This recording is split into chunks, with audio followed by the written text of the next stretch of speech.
Olá, muito boa tarde. No Sem Censura de hoje, nós vamos falar de sexo, drogas e rock and roll. Não é exatamente isso. Hoje é sexta-feira, hoje é dia de rock e a gente vai falar também de segregação racial, de música e de teatro. Deixa eu apresentar para vocês os nossos convidados, que são Carlos Alberto Medeiros, que é cientista social e participou da Conferência Mundial das Humanidades, lá em Liège, na Bélgica. E ele vem nos falar sobre segregação racial e ações afirmativas. Nós estamos... Prazer em tê-lo aqui, Carlos Alberto. Oi? Prazer em tê-lo aqui. Muito prazer. Estamos com Janine Rodrigues, que é editora e escritora, e ela fala sobre o preconceito contra executivos negros. Muito bem. Prazer em estar aqui. E vamos falar um pouquinho dos teus livros também. Claro. Tá?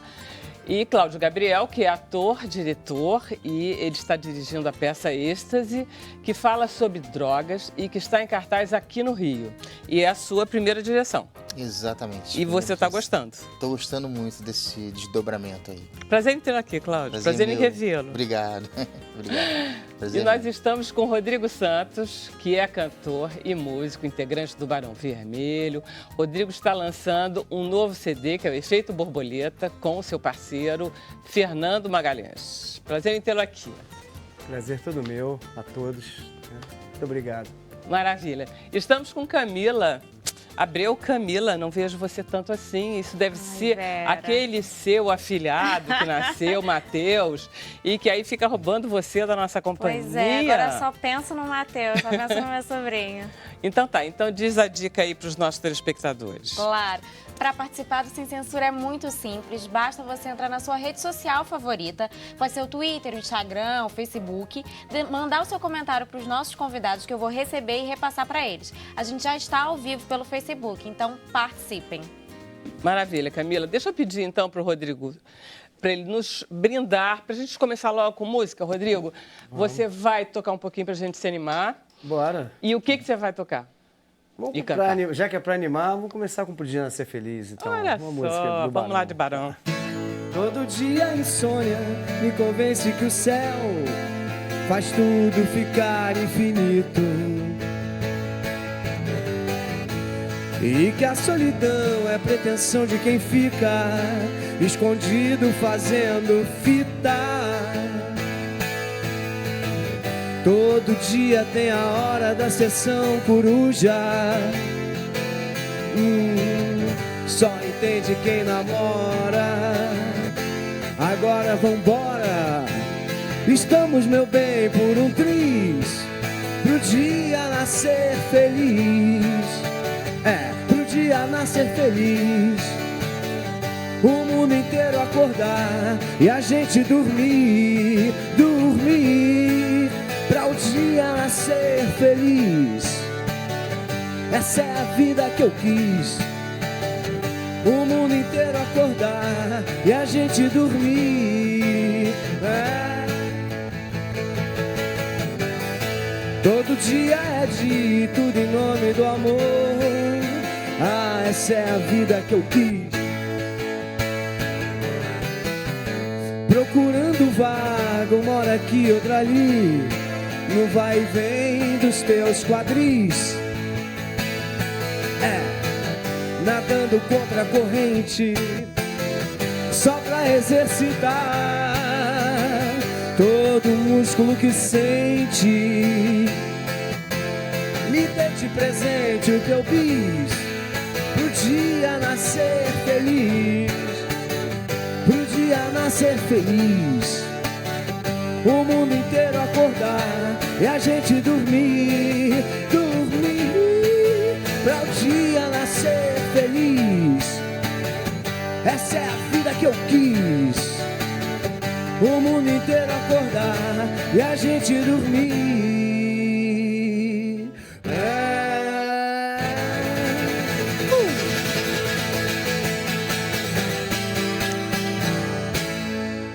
Nossa, mãe. Faz muita falta. Vem pro sofá pra gente conversar sobre o CD. Faz muita falta aquela multidão delirando com essa música. Todo mundo dançando, gritando. Sim. Quando a gente ouve, inclusive, CD, você fica até calado, você deixa o pessoal cantar, né? Não, depende. Tem um truquezinho na próxima. Posso ficar aqui, por favor? Esse é o lugar, esse é o lugar. Beleza, tudo certo. Olá, aí, prazer. Prazer. Tudo bom? Prazer. Tudo bem? É um hino, né, do Barão. E é claro que tem uma parte, o truque é esse. Como são 3 partes que a gente passa pra galera, assim, a primeira eu canto, né? Isso no meu show solo. No Barão é outro cantor. E aí a gente, cada hora, deixa a plateia participar, né? Senão é sacanagem. Desculpa. Né? Já que estamos ali... Quem é que nessa mesa que ouviu o Cazuza, que ouviu o Barão cantando? Você, Cláudio? Eu ouvi Você muito. também? Não só o Barão, como todas as bandas dos anos 80, né? É? Foi a minha adolescência. Você também, assim. Carlos Alberto? Eu estava numa outra ligação. Vibe. Soul, R&B. mas é sensacional. Caramba. Esnobou. Não, mas eu também Mas a adoro ligação essa... Não, pegou Pelo amor de pesado, Deus, pegou isso aí, pesado. isso aí. E Camila, Também. você Curti pegou bastante. tudo isso? Peguei. Gente, é tudo geração dos meus filhos. Ah, é? O que não impede que eu não me divirta. Sim. Vamos lá. E você é um dos melhores baixistas da sua geração. Não, A gente generosidade, viu né? aqui, inclusive, como você é bom. E você canta muito, apesar de você ter demorado um pouquinho para começar a cantar. Assim, em termos profissionais, É. digamos, sim, mas eu tive banda lá atrás, como cantor e tal. Só que a minha trajetória na música ela foi indo rápido. De repente, assim, eu sei lá, tinha um violão com 11 anos, com 13 comecei a tocar baixo com a de Beatles, né, Paul McCartney e tal. E a partir dali eu comecei a tocar com o João Penck, os Miquinhos Amestrados. Já emendou com o Léo Jaime, toquei 3 anos com o Léo Jaime, de 86 a 88, por aí. Aí depois já o Léo Jaime parou para fazer uma faculdade de jornalismo e tal, que agora ele usufrui até muito bem. E eu fui tocar com o Lobão. E aí toquei com o Lobão de 88 a 92. Foi ele que disse, você tem que cantar, você tem que cantar, você tem que O cantar? Lobão falava. Já nos primeiros ensaios a gente ficou muito amigo, assim. Você tem que fazer teu disco solo, você tem que cantar, não sei o que e tal. E eu, calma aí, cara, acabei de chegar, vamos levar som aí, pô. Vamos. E eu adorava tocar com o Lobão. A gente, pô, foram muitas aventuras e tal. Mas aí, em 1990, a gente estava fazendo um disco ao vivo num festival e o Barão Vermelho também estava junto e eu já conhecia todo mundo eu tive banda com o irmão do primeiro baixista do Barão, então todo mundo se conhecia na cena carioca, né? E aí eles me chamaram para entrar no Barão naquele dia, o baixista que era o Dé estava saindo e eu gravando um disco ao vivo com o Lobão. Aí eu agradeci o convite, isso aconteceu com o Cazuza também, me chamou para a carreira solo dele e eu nessa mesma coisa, assim, muito amigo do Lobão, a banda fui eu que montei, não dava para sair. Aí entrou o Dade no lugar, nesse dia. O Dade, que era da Cor do Som, né? Tribalista, Novos Baianos e tal. E aí, amigão meu também. Aí o Dade ficou 1 ano e meio e saiu. E quando ele saiu, foi exatamente no mesmo fim de semana que o Lobão parou de fazer show, que ele queria rever a carreira dele, aí ele ia parar, fazer voz e violão e tal. E ali foi um domingo, na casa dele, eu me lembro conversando. Ele já tinha tirado a banda, tinha ficado só eu. Aí eu... Vamos fazer voz e violão? Vamos. Mas eu senti que era um momento diferente só dele ali, pessoal. Na segunda-feira eu recebi a notícia no Baixo Leblon que o Dade tinha saído do Barão. Eu falei, pô, ele acabou de entrar, né? E aí eu já entrei gravando o disco Supermercados da Vida e a turnê dos 10 anos do Barão, já tirando uma fita cassete em casa e cá estou até hoje, né? Quer dizer, no meio disso eu toquei com o Kid de Abelha, com a Blitz, também nas férias do Barão. Né? E aí, quando é que você grava o teu primeiro CD? Lá 2007, não é isso? Porque, assim, em 2001 o Barão foram as primeiras férias para a carreira solo do Frejá. A gente saiu do Rock in Rio de 2001 com essa notícia, né? Não sabia se eu ria, se eu chorava, o que eu fazia. O show foi bom. Aí eu fui tocar com a Blitz e com o Kid de Abelha. Não fiz a carreira solo ali ainda. E a partir dali eu comecei a pensar em fazer o meu primeiro disco, assim. Aí o Barão voltou em 2004, aí aí eu parei com drogas e álcool em 2005, fui coordenador numa clínica e tal. Tava pegando pesado e não fazia mais, não tinha a ver comigo mais aquilo, tava tirando minha energia toda, não fazia música, era só diversão, entre aspas. E aí eu tomei essa decisão, depois fui coordenador na mesma clínica, 9 meses de clínica, não era internação, era hospital dia. Tá. Eu você ia assistir conseguiu as se reuniões, livrar em voltava pra hospital casa, dia, legal, né? Foi bacana, porque eu tinha até um certo receio de internação e tal. Pois é. Apesar de outras pessoas na minha família que já tinham sido internadas. Eu também desmistifiquei isso, foi super legal.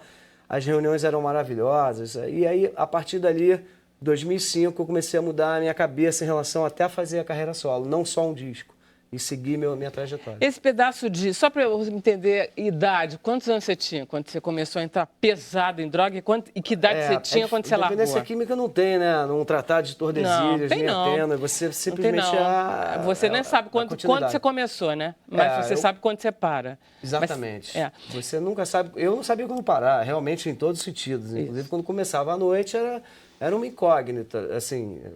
Mas eu nunca perdi trabalho, nunca perdi casamento. Quer dizer, o pior. Eu achava que isso era desculpa para parar com tudo. E como isso não acontecia, esse é o grande erro da dependência química, você achar que está tudo bem enquanto você não tem uma grande perda. E não é verdade.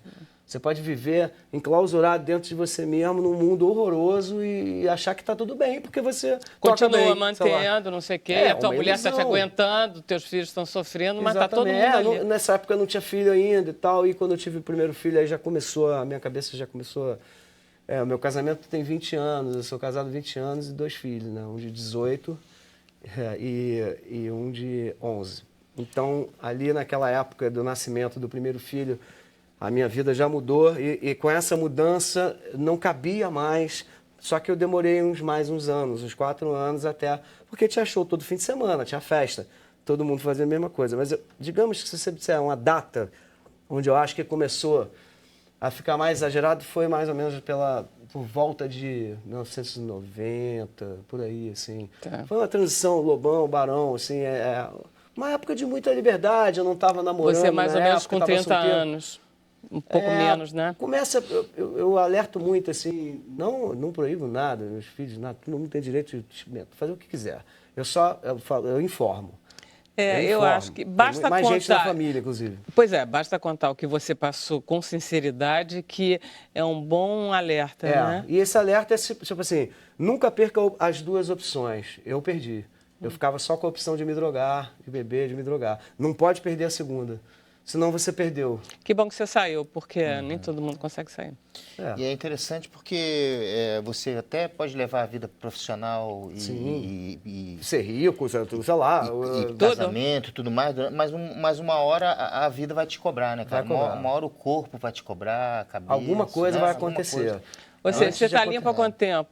12 anos. Parei em 2 de agosto de 2005.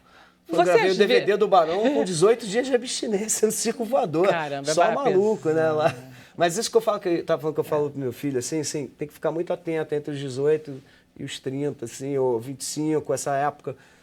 Cada um é cada um, né? Mas eu fico bem atento, mas não direciono a nada, só falo.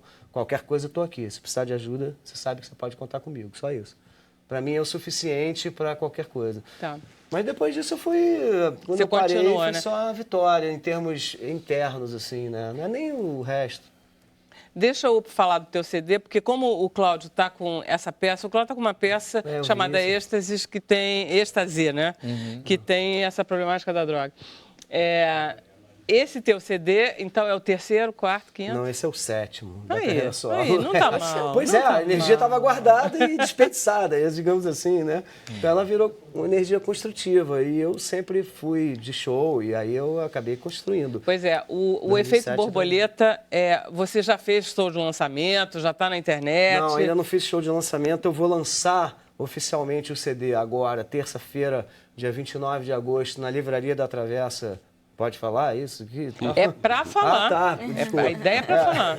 Livraria da Travessa do Leblon, às 7 horas da noite, de 7 às 9 tem um coquetel. O Fernando também vai, eu e o Fernando, Fernanda do Barão também.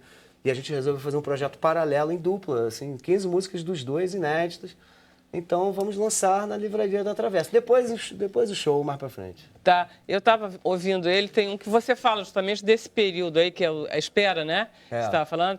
O CD é muito bonito, e eu gosto muito da ideia dessa coisa do efeito borboleta, né? Essa coisa de que mexer uma borboletinha aqui, o mundo muda todo.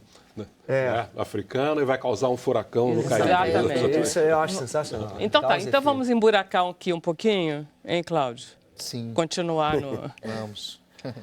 Que peça é essa? É do Valcir Carrasco, é isso? É um texto... Ele tem uma experiência também nesse setor? Ele tem alguns textos de teatro, sim. Inclusive, de vez em quando, tem alguns ciclos de leitura das peças dele, né? Em São Paulo, há pouco tempo teve. Essa peça, Êxtase, é de 97, né? E foi montada, se não me engano, em 2003, ganhou o prêmio Shell. Com uma montagem no início da carreira do Daniel Oliveira e do Caco Ciocler, com a direção do Caio Blatt, né? Que bacaninha. Então foi nessa montagem ele ganhou o prêmio Shell de melhor texto. E agora o Rafael Queiroz e o Gabriel Canella, que são os dois atores da peça. Temos também a Márcia do Vale, que faz a mãe de um dos personagens, né? O Rafael e o Canella são dois jovens atores que estavam com esse projeto na mão, muito a fim de mostrar um bom trabalho de ator assim, no teatro, né? Sabe que o teatro, às vezes, você tem que correr atrás para você conseguir dar o seu recado. Né, Janine? Não é Com só certeza. o teatro, né? Sim, eu acho que são bem parecidos, assim, bem irmãos, sabe? Literatura e teatro, a gente passa por muitas coisas muito parecidas. Tenho muitos amigos atores também, e é muito comum a gente ter falas e situações muito parecidas. Tipo, vai à luta, se vira, porque...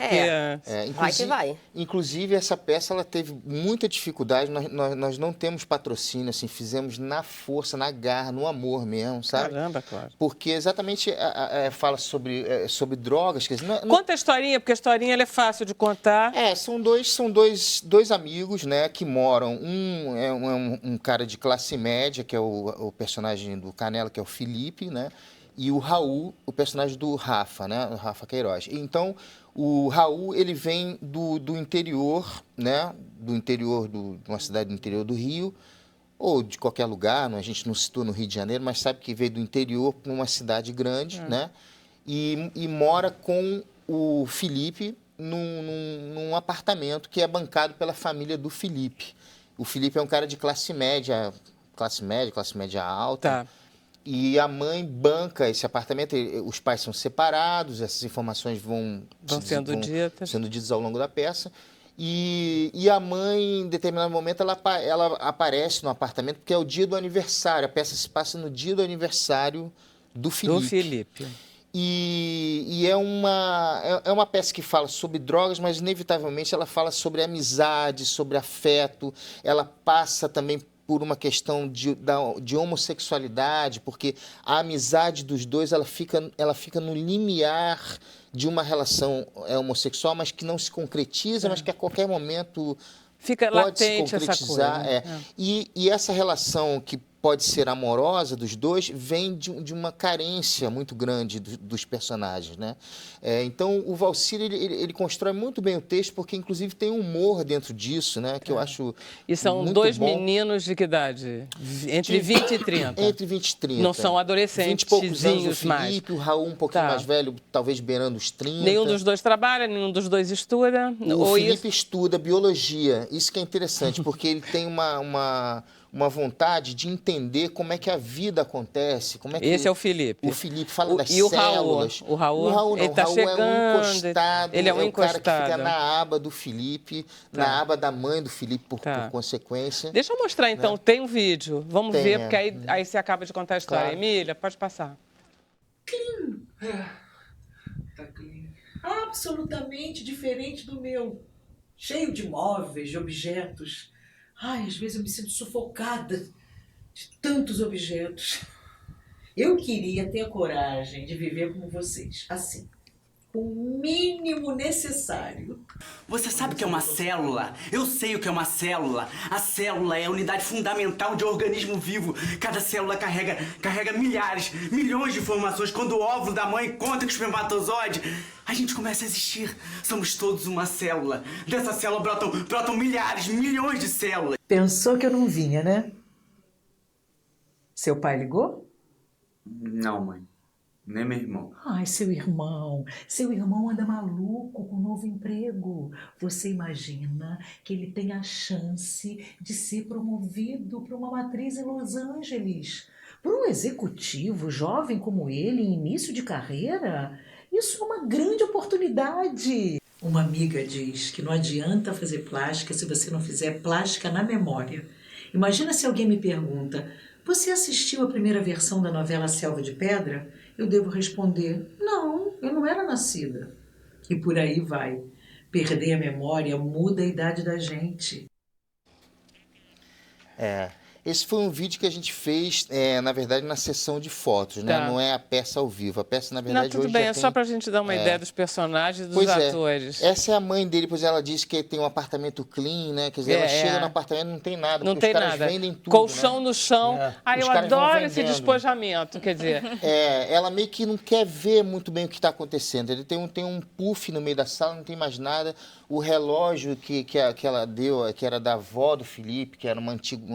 Peraí, você tem que pôr a droga no meio dessa história que você não põe e eu tenho que ir pro intervalo. Então vamos fazer o seguinte, eu vou pro intervalo e você põe a droga depois. Tá bom. Ok? Vamos pro intervalo? Hora de beber água. Voltamos já já.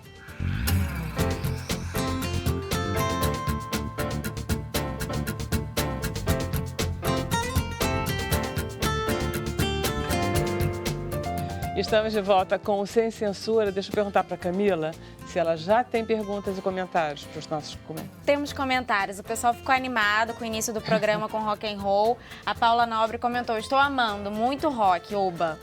A Lili Bossart também comentou: lindo demais, curto muito rock and roll. A Alessandra Santos já diz: parabéns ao Sem Censura por trazer o maior intelectual do Brasil, Dr. Carlos Alberto Medeiros. E o Polito Viana, ele comentou: viva a raça negra que se mostra capaz de ser e estar em qualquer posição fazendo bonito. Ah, eu sou branquelo. Muito bom. Então, voltamos aqui com o Cláudio Gabriel para acabar de introduzir a droga na nossa vida. Então, é uma brincadeira, tá, gente?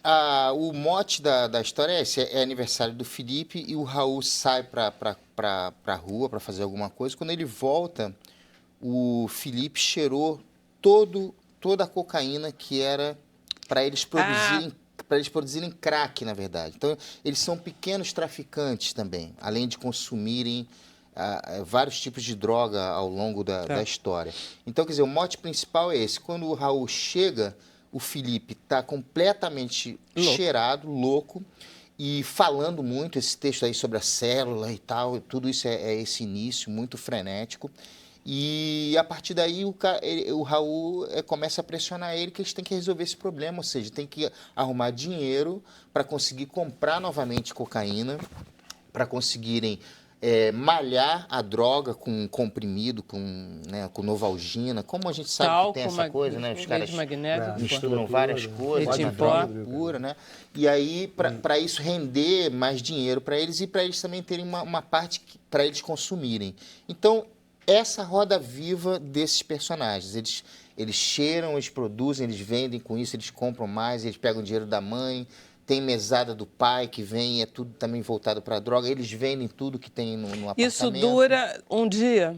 A peça dura um dia? Dura um dia. Que é o dia do aniversário. E há um embate muito forte, muito bom, muito forte, assim, que toca muito as pessoas, entre a mãe e o Felipe, né? Quer dizer, entre mãe e filho, esse embate nessa questão das drogas, enfim. Ela tem uma hora que cai a ficha dela e aí a coisa fica mais pesada mesmo, assim, nesse sentido. Ela deve mudar, então, esse tom de perua distraída, Exatamente. É essa transição que acontece com ela.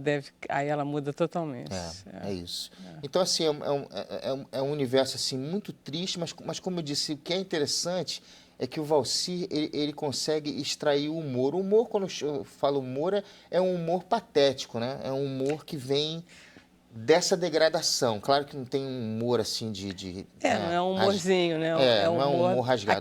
Aquela coisa que você ri meio constrangida. Exatamente. Porque você identifica. É o riso da identificação também. Exatamente. Né? Eu gosto de comparar, quer dizer, mal comparar, vamos dizer assim, com o cinema argentino, né? Porque o cinema argentino, eu acho que é nisso que eles ganham, assim. Eles contam histórias do povo muito bem, né? Recortes, assim, da sociedade. A dramaturgia é muito sempre boa. Tem, dentro do drama tem humor também, como é a vida, né? Nós somos pessoas, né? Nós somos capazes de passar por uma situação super triste e rir ao mesmo tempo dela, enfim. As reuniões na clínica, desculpe interromper, elas eram sérias, mas eram também momentos divertidíssimos, porque é tão previsível a doença do que a pessoa fazia, pulava um muro para sair da clínica que não era fechada, tinha uma porta aberta, é só sair.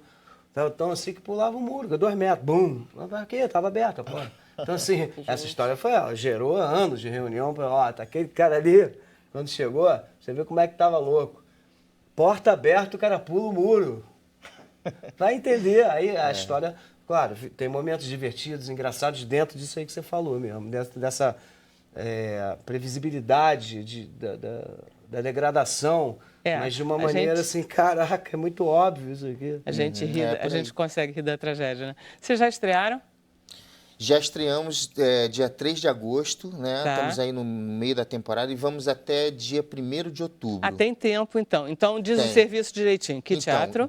Teatro Poeirinha. Ah, né? Que legal! Que é um teatrinho excelente, né? Da Marieta e da André Beltrão. Fica em Botafogo, né? São João Batista 104. E estamos lá de quinta a domingo. Quinta a sábado às 9, domingo às 7. Pô, tá ótimo. Tá muito bom. E tá indo bem a temporada? Tá indo muito bem. A gente, graças a Deus, tem recebido muitos elogios. O próprio Valcir esteve na estreia, adorou.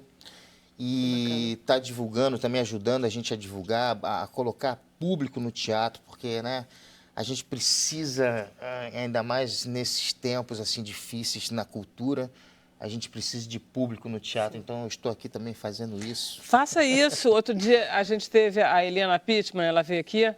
Aí eu disse, Ana, fala aí. Ela disse, não, Vera, eu tenho que falar mesmo. Tem o Teatro Baden-Powell tem 500 lugares. Por favor, todos lá.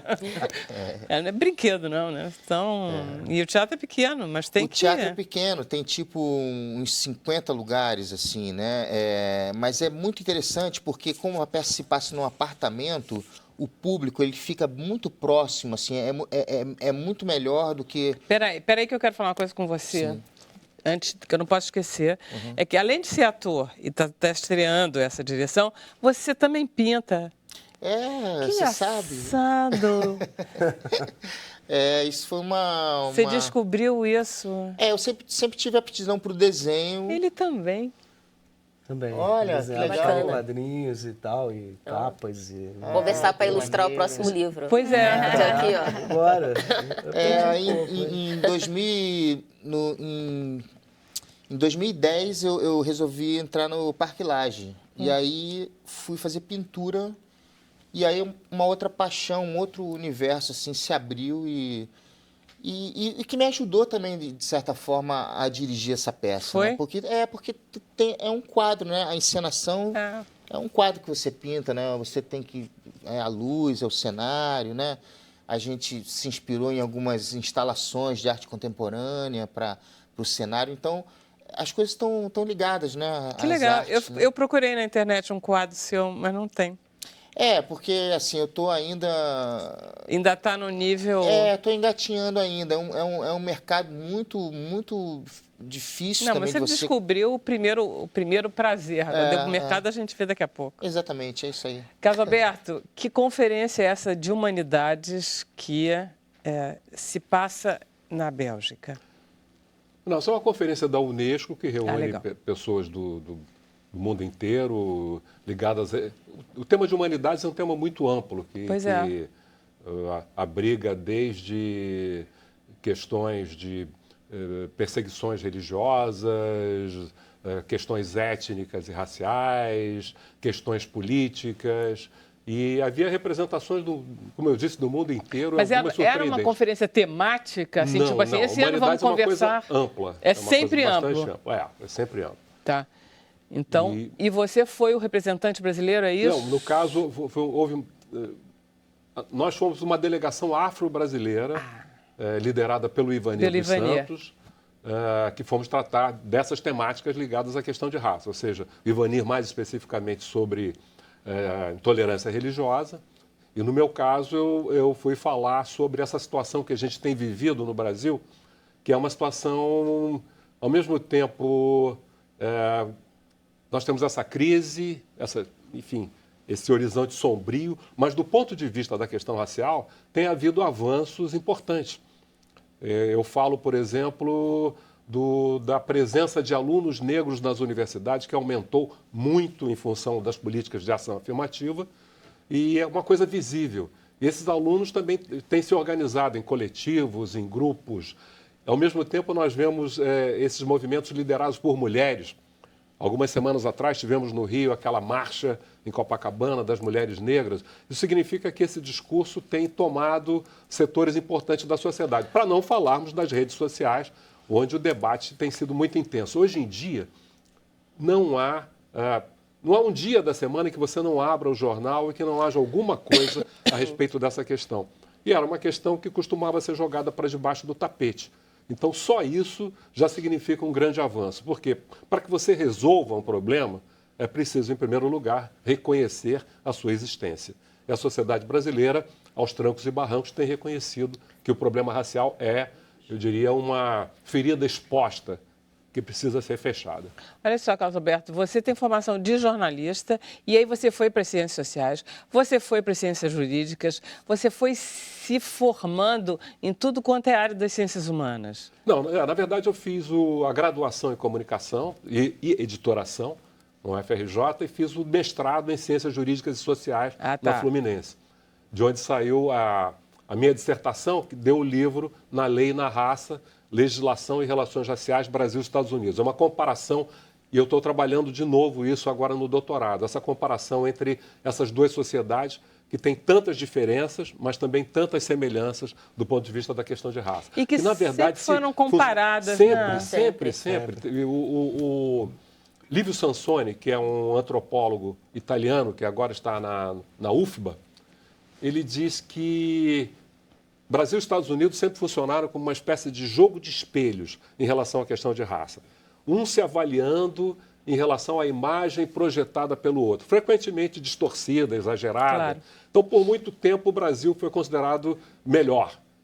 Claro, nós não tínhamos aquelas formas mais extremas de discriminação racial que floresceram no sul dos Estados Unidos e depois se espalharam após a Guerra Civil.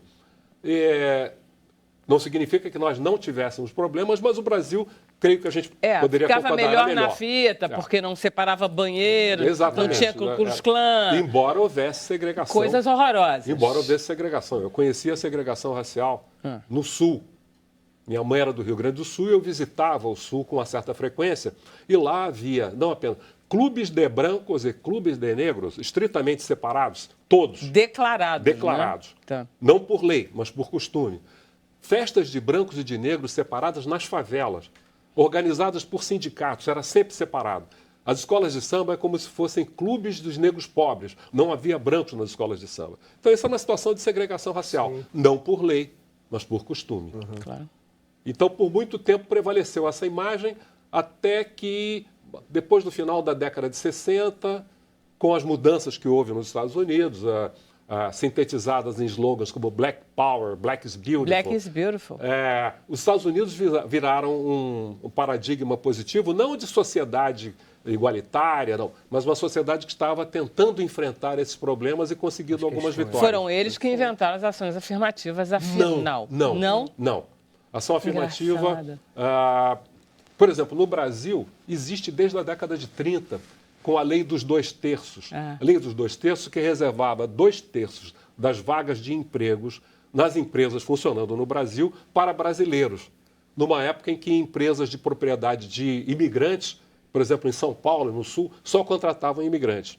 Então, essa é uma política de ação afirmativa. Na Índia, vem da década de 30 também, em relação a castas. Nos Estados Unidos, o nome ação afirmativa é de lá. Aparece numa ordem executiva, que eu traduziria como decreto presidencial, assinado pelo Kennedy, em 1961, que fala de fazer uma ação afirmativa em relação à população negra.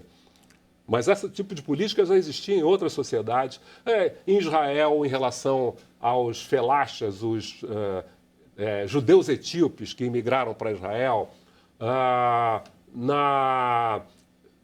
Malásia, em relação aos próprios malaios, a economia da Malásia era dominada por indianos e chineses. Então, eles criaram formas de incluir. Enfim, um monte de sociedades que trabalham isso, fora dos Estados Unidos. Em relação à questão de negros e brancos, foram nos Estados Unidos. Agora, como é que nós estamos na fita atualmente? Como é que você acha isso? Eu digo que nós estamos avançando. O próprio fato de estarmos aqui discutindo esse tema significa que existe uma abertura na sociedade para isso. Essa abertura tem se ampliado. Nós vemos hoje, por exemplo, que... Mas como conquista, você está falando basicamente das universidades? Não. Tem 2 anos atrás eu estive em São Paulo e me convidaram para um evento no Banco Itaú, que era exatamente lá na sede do Itaú. Para entrar lá, parece que você está num aeroporto, é uma coisa extremamente cuidada. E era um debate sobre questão de diversidade, especificamente sobre questão racial, voltado para pessoas da área de recursos humanos. Cerca de 200, principalmente jovens da área de recursos humanos, alguns negros.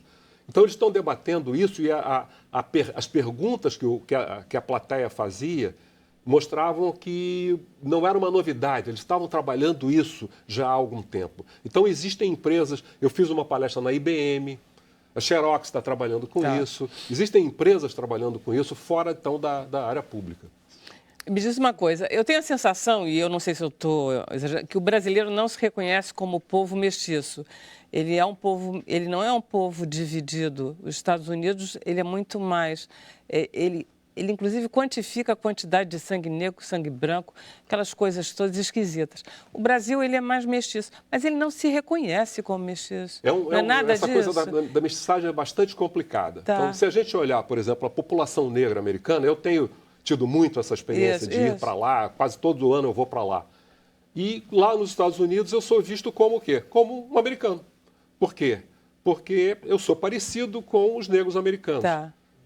O que significa que a maioria dos negros americanos que a gente conhece, na verdade, também não são africanos puros. Vamos lembrar Denzel Washington, vamos lembrar Beyoncé, vamos lembrar Mariah Carey, vamos lembrar...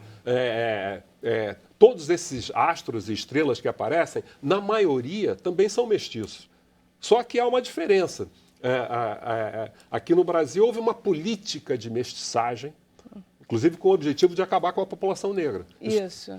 Eu tenho a sensação que aqui os mestiços querem todos dizer que são brancos e que lá os mestiços são mestiços. É uma coisa ideológica, né? Isso é uma coisa absolutamente ideológica. Essas categorias, branco, negro, amarelo, são os 50 tons de cinza, tudo isso é uma construção, isso são resultados de uma construção sócio-histórica, não é algo dado pela realidade. Isso.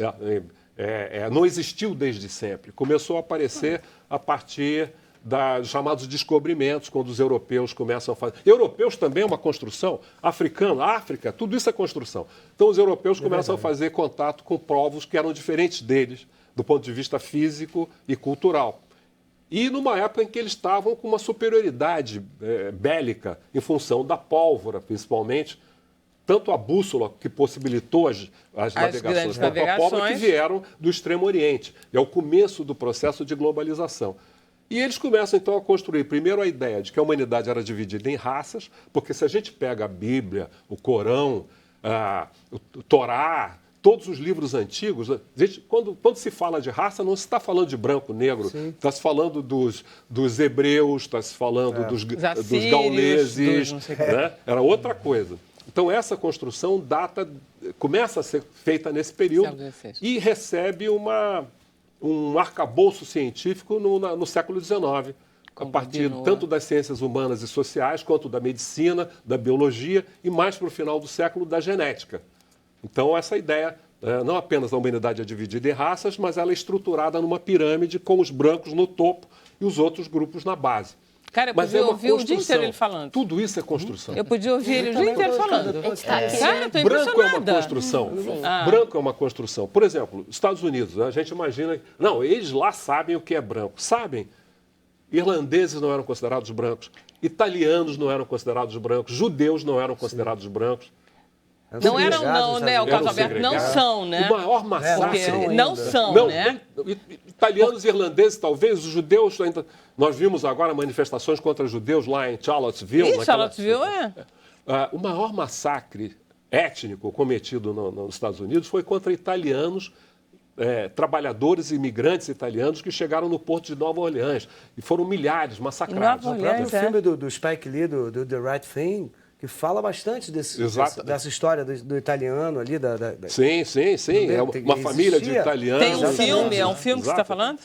Do The Right Thing. Faça a coisa certa. Faça a coisa certa. Do Spike Lee. Do Spike Lee. Ali fala muito disso, dessa parte também dos italianos. E é interessante que mostra a relação dos italianos com os negros. Exato. É isso. Olha só, deixa eu ir para o intervalo.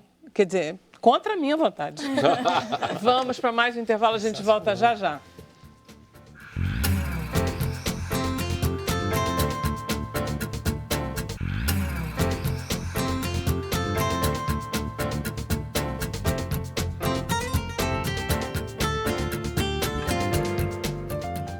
Bom, estamos de volta com Sem Censura. Vamos passar a palavra para Camila, que deve ter perguntas aos montes. Tenho sim. A Alessandra Santos, ela pergunta como o professor interpreta a organização política da comunidade negra no Brasil, como o Partido da Frente Favela Brasil.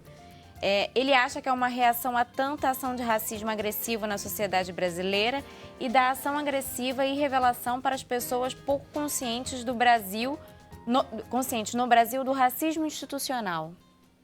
É para responder? Sim. Quer dizer, ele já falou tudo, mas você não tem... Eu acho que essa é uma das iniciativas que tem aparecido em função do enfrentamento desse problema. Eu acho que existe uma questão aí meio complicada quando você junta identidade negra e identidade de favela. Uhum. Muitas pessoas têm essa identidade da favela, mas não têm identidade negra. Muitos que são da favela também discriminam negros porque são nordestinos e se consideram não negros, enfim, tem uma... Mas, de qualquer forma, isso representa uma reação, representa uma tentativa e a gente tem que apoiar. A Janine, ela esteve na Flip e a Flip tratou, inclusive, as mulheres negras. Foi um dos temas da Flip esse ano, né? E você adorou a Flip. Foi incrível. Você sempre vai à Flip? Sempre vou. O que vocês acham da Flip? Eu gosto, mas assim, interessante até o que a gente estava conversando no intervalo, porque paralela à Flip, tem algumas programações que é o que a gente chama da Flip Off, né? Que são as programações não digamos, as não oficiais. Não oficiais, E que é riquíssima, que tem um público imenso, que muitas vezes as salas ficam mais cheias do que a programação oficial, enfim. E que é muito interessante. É claro que não há, acredito eu, nenhum intuito de comparar o que é mais bacana, o que é mais importante. Eu acho que a discussão nem é essa.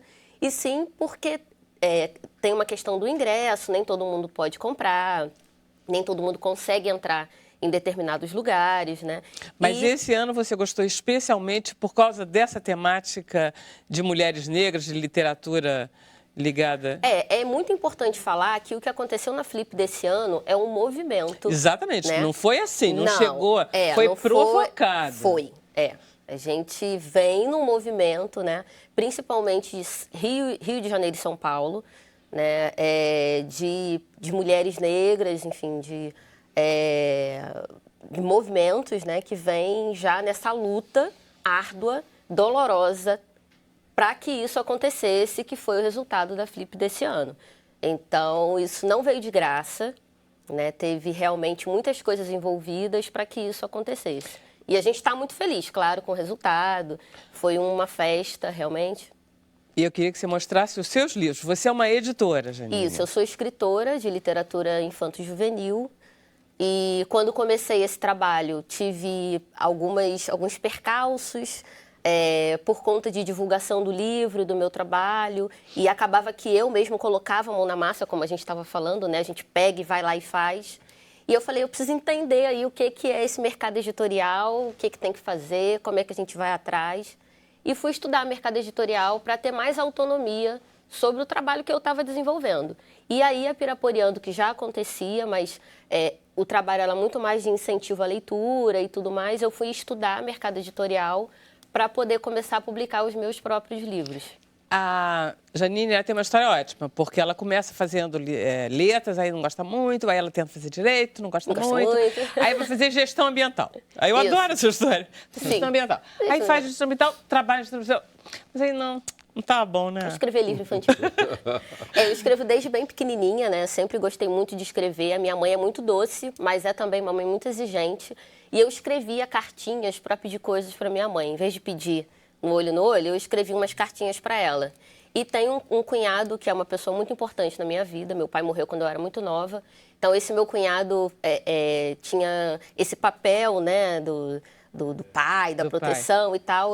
Eu me espelhava muito no meu cunhado. E ele é professor de português e literatura. E até hoje ele tem o hábito de dar livro, de emprestar livro. E ele sempre me deu livro. O primeiro livro que eu ganhei, assim, que para mim foi muito importante, foi O Menino Maluquinho, do Ziraldo. E que eu tenho até hoje, tá lá todo amareladinho, mas eu guardo até hoje. O Ziraldo, inclusive, teve no lançamento de um dos meus livros. Foi super emocionante porque tem, enfim, um carinho enorme por ele, né? E você, junto dos teus livros, você tem esse projeto que é levar esse tipo de... Não é nem levar literatura para estudante, tem uma característica. Eu trabalho temas voltados para a diversidade cultural, valorização da diversidade cultural, mas de uma forma bem lúdica, sabe? Eu sei que lúdica é uma palavra que já está meio batido. Nem eu aguento mais falar essa palavra lúdica. Tem outras também, tem resgate também, que é ruim. Pois é. Mas assim, é porque a ideia é falar de um tema que é muito importante, mas sem desdenhar a capacidade intelectual da criança. Que é uma coisa que eu vejo que ainda às vezes acontece muito, que é aquela coisa do nananã, mimimi, lalala, né? Viu, Camila? Com o Matheus? Não precisa. Não paternalizar a criança. Muito. No teatro acontece também, muito. Eu acho que a literatura e o teatro Com isso. certeza. Tem muita coisa, né, parecida. Não, trata a criança assim como idiota, né, basicamente. E não precisa. Eu, às vezes, né, eu tenho um livro, que é esse daqui, que é As Duas Bonecas Azuis, que foi meu segundo livro, ilustrado pela brilhante Bruna Assis Brasil, que ilustrou Malala também. E é uma história que fala sobre duas bonecas sem boca. E aí, enfim, eu vira e mexe, eu escuto frases do tipo, essa história é meio complexa, será que as crianças vão entender? Eu falei, por que você acha que você entende e ela não? Né? Então, é isso, né? As crianças, elas têm uma capacidade intelectual enorme. E eu gosto de falar de diversidade porque diversidade somos nós, né? O ser humano, por si só, é muito diverso, independente de onde ele nasça. E se a gente olha para o Brasil, então, diversidade é uma coisa que está no nosso cotidiano, muito, todos os dias a gente lida com a diversidade. Bom, agora que eu já mostrei que você, além de bonita, inteligente, talentosa, culta e sabe o que quer da vida, agora você vai me contar o que você enfrentou, que eu adoro a tua história. Ah, sim. Na verdade, o que nós enfrentamos ao longo aí dessa nossa caminhada, né? Assim, essa questão do racismo... Não quero interpretação. Sim, eu quero o fato. A história. Então, recentemente, eu apresento esse projeto em várias escolas, né? Escola particular, escola pública também. E, como sempre, eu gosto de fazer reuniões presenciais, porque eu sou uma pessoa do olho no olho. Essa coisa só do e-mail, do telefone comigo não funciona muito bem. Então, mandei um projeto e foi muito bem aceito, né? Os meus livros estão em algumas escolas, em algumas secretarias de cultura e educação também. Então, a instituição gostou muito do trabalho como um todo, dos livros e dos projetos. E a gente teve um convite para ir até a escola fazer essa reunião. Cheguei lá na escola e fui tratada de uma forma que, num primeiro momento, eu não entendi, de fato, né? E olha que eu estou acostumada a identificar situações que não é falta de educação, né? São duas coisas diferentes, falta de educação e racismo. A gente precisa entender essa diferença. E, bem, achei muito estranho porque todo o contato anterior à minha presença lá tinha sido muito bacana, né? De gostar do trabalho, gostar dos livros. E quando eu cheguei para me reunir com a diretora da escola, eu senti que ela estava muito incomodada, ela não estava confortável com a situação. E eu também sem entender, ela me ouviu, né, conheceu os livros que eu tinha levado.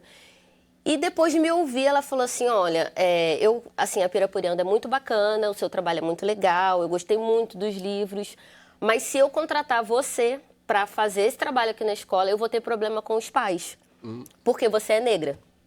Meu Deus. Acredito que ela disse isso. Então, mas foi isso... sincera, pelo menos ela foi sincera. Então, assim, duas coisas que eu acho muito importante é assim, primeiro é o cuidado que a gente tem que ter para não esvaziar determinados discursos. Isso é muito grave.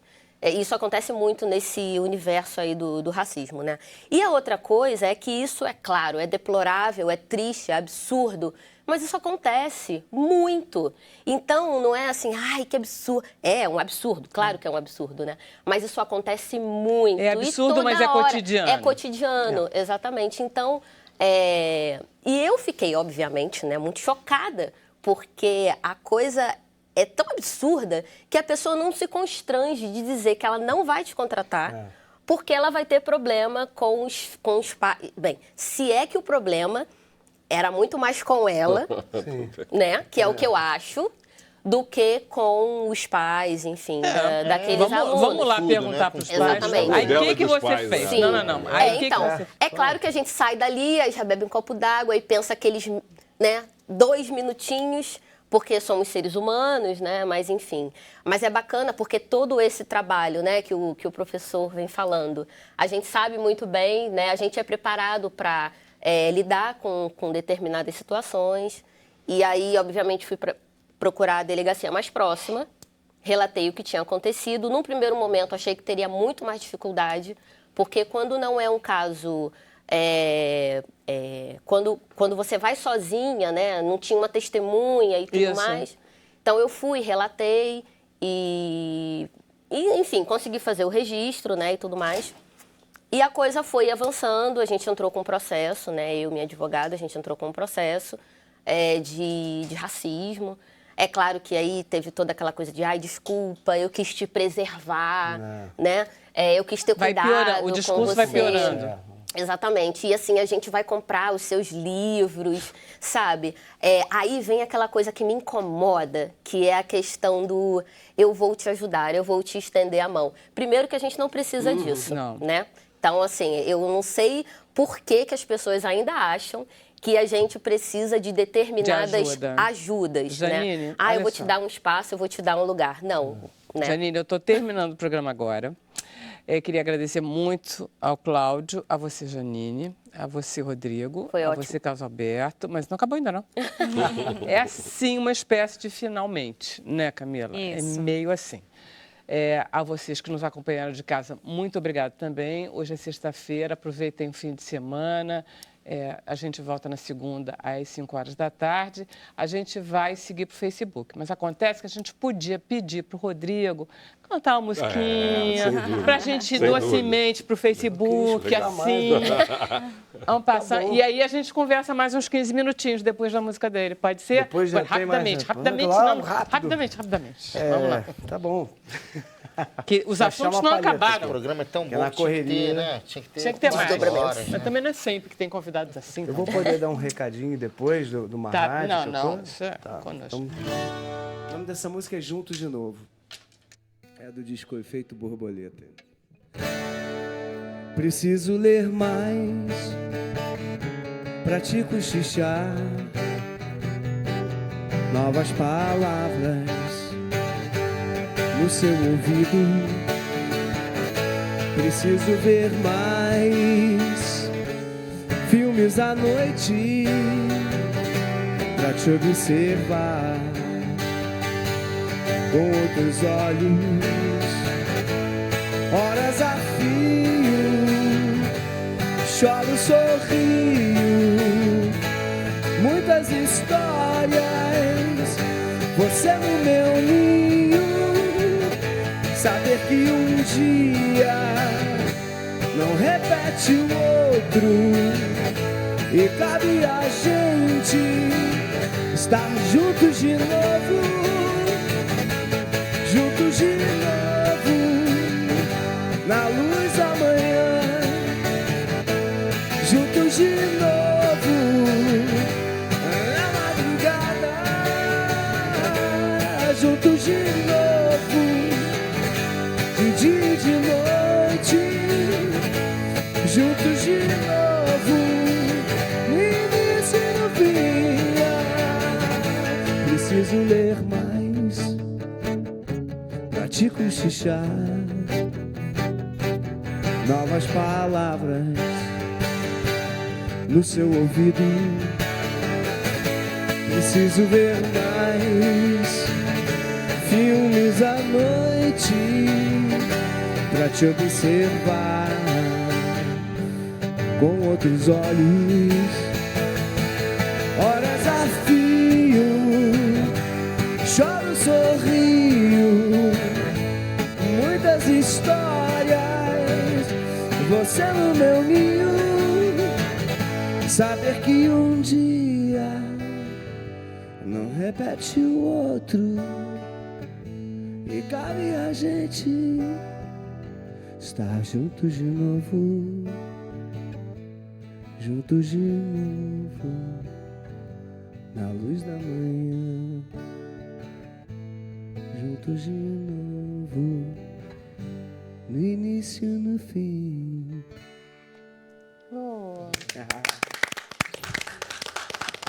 Eu sei perfeitamente por que a sua mulher continuou casada com você, mesmo você tendo ido para esses lugares meio esquisitos que você andou. Porque realmente, se de noite você cantava para ela, tava bom, né? Vamos lá, vem pro sofá, você vai cantar mais. Deixa eu pegar a palhetinha aqui. O que vocês querem que eu cante? Eu vi. Caiu, mas tudo bem, eu tô acostumado. Eu vou cantar mais. Eu queria falar só de uma rádio aí que eu estourei. Mas... então ótimo, fala sim. Tá, pode falar mesmo? Pode sim. Uma novidade, assim, primeiro, estou no Rock in Rio dia 21 de setembro, como carreira solo. E essa Rádio Blá FM é uma rádio aberta na Argentina, no Uruguai, mas ela é a maior rádio web de música no Brasil e a terceira da América Latina. Eu fui convidado semana passada para estrear um programa. Eu nunca tinha feito rádio. E foi programa de rock, posso tocar o que eu quiser e tal. E como é que é o nome da rádio, Rodrigo? Blá FM. Para digitar www.blafm.com. Tá. E aí, abrindo a página, 3 da tarde, toda terça-feira, já entra no play e vai até 4 e pouco. E foi mas de qualquer maneira fica guardado, né? Você acessa... eu tô botando no meu Facebook, eu ponho vídeo depois e tal. Você tá adorando fazer rádio, é isso? Eu fiquei bem nervoso, mas nervoso, agradavelmente nervoso. Aquele nervoso, tipo assim, um novo desafio, né? Que é bacana. E foi o recorde da rádio de audiência, eu fiquei super orgulhoso, assim. Então, tô preparando novos programas, assim. Mas eu toco muito dentro do universo do pop rock da década de 60 e 70, assim, coisas que ninguém toca mais na rádio, assim, e para mim virou uma diversão, assim.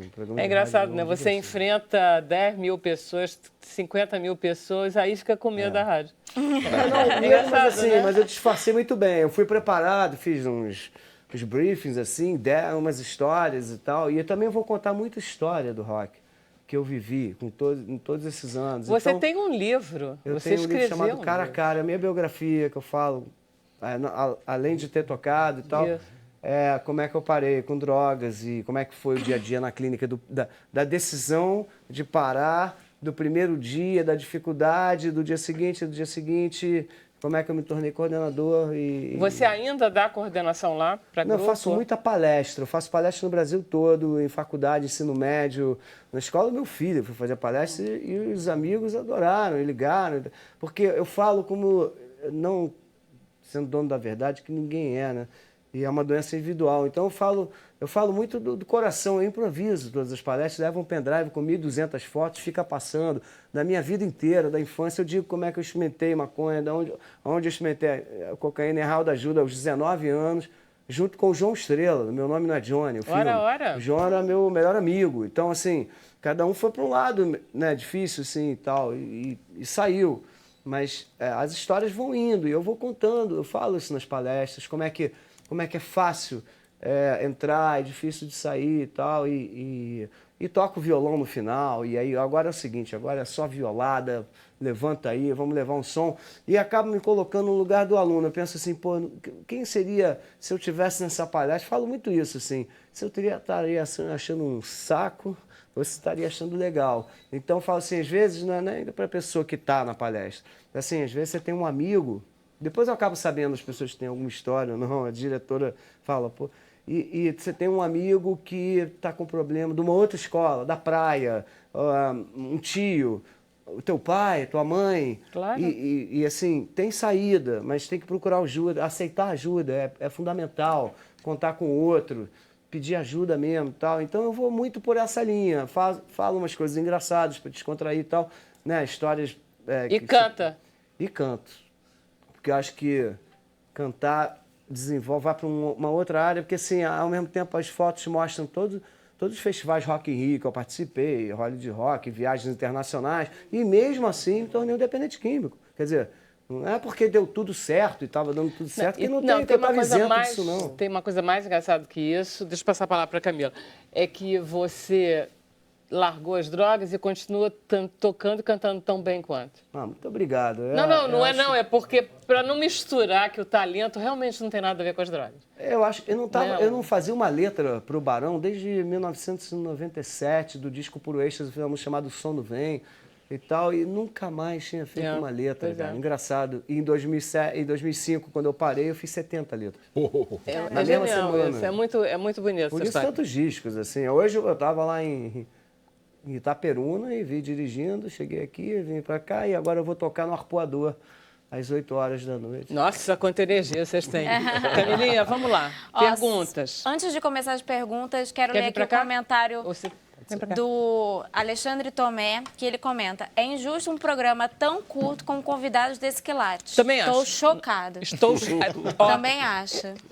Que legal. Bom, o Gustavo Santos, ele pergunta o que vocês acham do livro A Origem dos Meus Sonhos, do Barack Obama. Vocês leram? É interessante a experiência dele, uma experiência de um afro-americano que, enfim, chegou ao topo.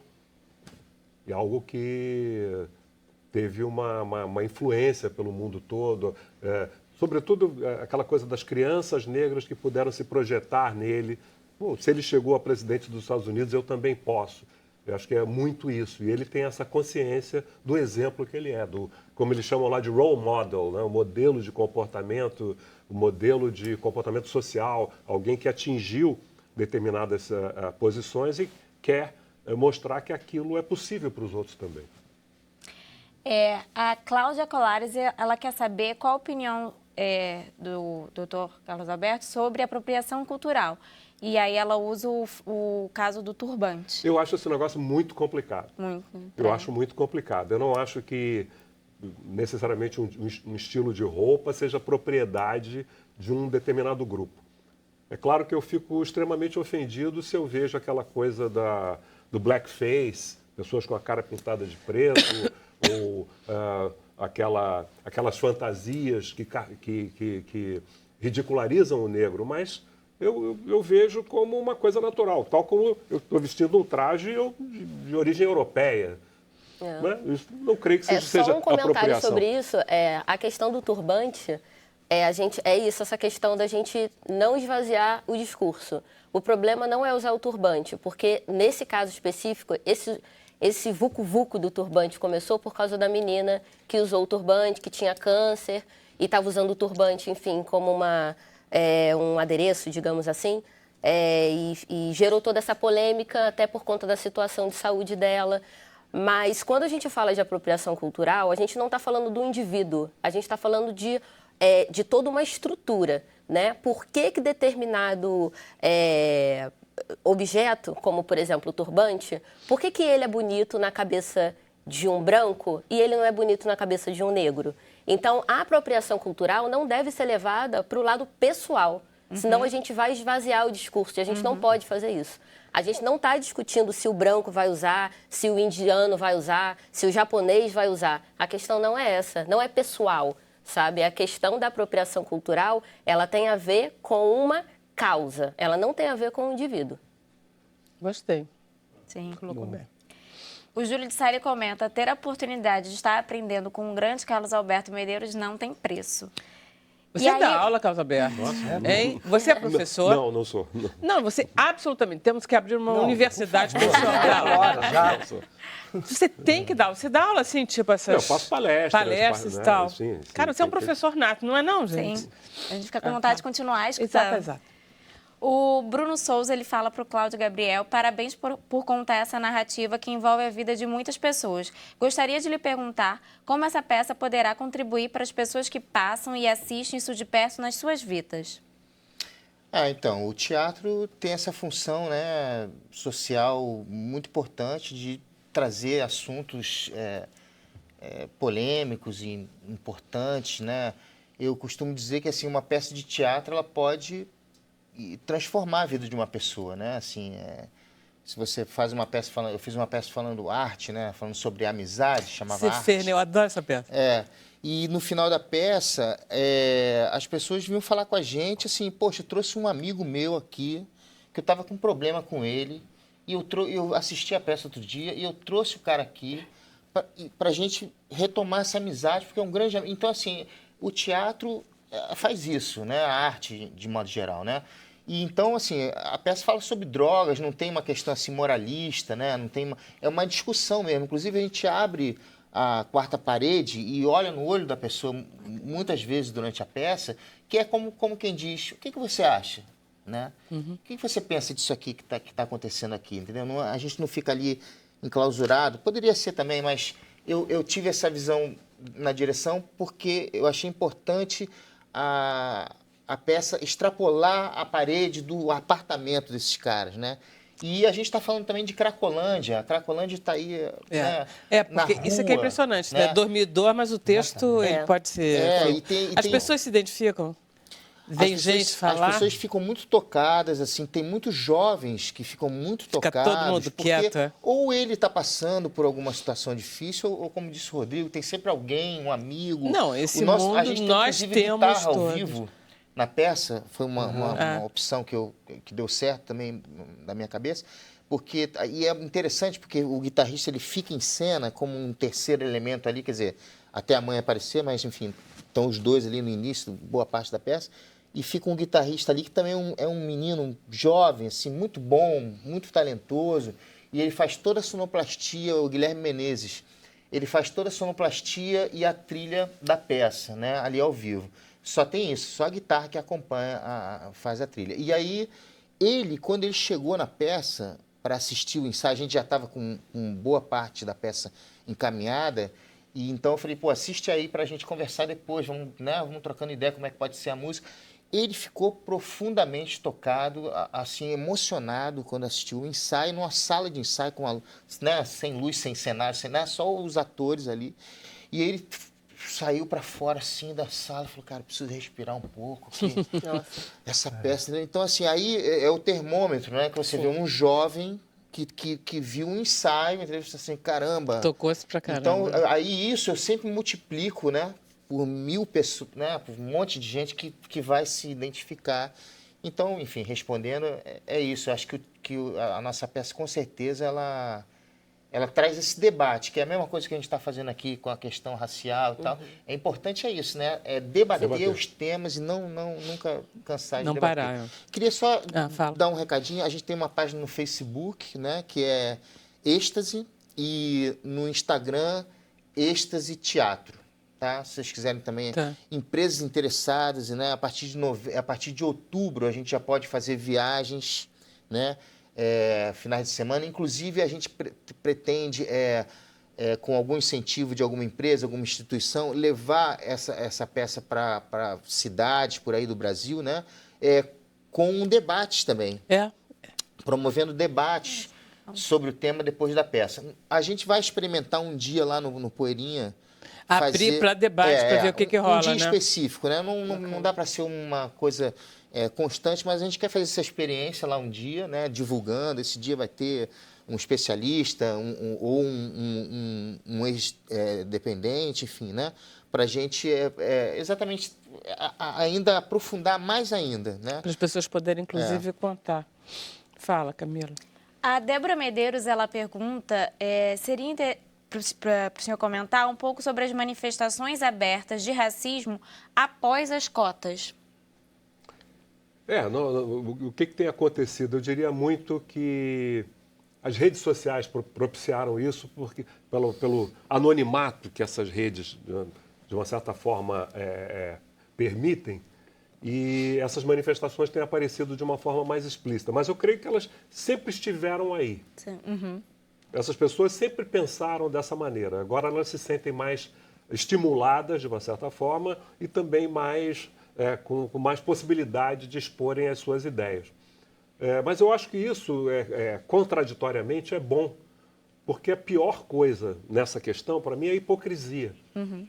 É aquela coisa falsa que finge que não tem problema nenhum, que gosta dos negros e tal, e na verdade, por trás da cena, discrimina.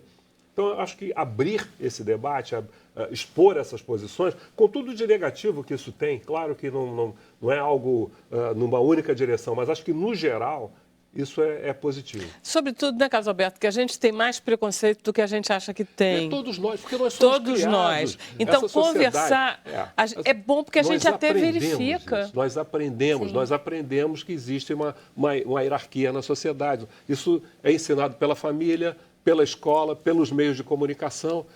Quando uma criança liga a televisão e ela vê o papel ocupado pelos negros, o papel dos brancos, ela tem 3, 4 anos de idade, ela está assimilando aquilo. Ela não nasceu com aquilo. Exatamente. Então é preciso a gente desconstruir isso. A questão do humor, por exemplo, eu debato muito com meus colegas, né, atores e tal, essa questão do humor, né? Hoje em dia que o humor tem essa censura, enfim, em cima do humor. E aí tem gente que acha que o humor não tem que ter limites. Eu acho que tem que ter limites, por exemplo. Mas, enfim, falando da questão do negro, né? Os meus colegas, a gente debate essa questão, que hoje em dia mudou muita coisa. Então, assim, não é a mesma coisa você fazer uma piada sobre negro hoje em dia. Sim. Não é a mesma coisa. Tem que se ter um cuidado muito grande, realmente. Não só sobre negro, mas, enfim, sobre mulheres, sobre... Você sabe que tem... Se quer a base do humor, enfim, é uma discussão profunda. Eu cansei de trabalhar com gente... O Gregório do Vivier, acho que colocou muito bem isso quando ele disse que o que chamam de politicamente correto, a correção política, na verdade, é um processo civilizador. Sim. Exato, e as coisas vão se modificando. Né? Eu prefiro chamar de uma pessoa com deficiência, ou com deficiência mental, do que de retardado. Se isso vai fazer bem a essa pessoa, se isso vai melhorar a sua autoestima, se vai melhorar a visão que ela tem de si mesma e a que a sociedade tem dela, eu não tenho problema nenhum com isso.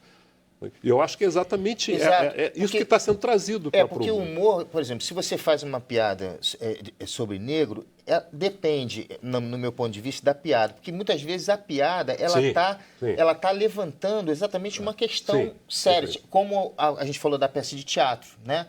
Ela tá, através do humor, você está levantando uma questão, falando assim, olha só, isso acontece, né?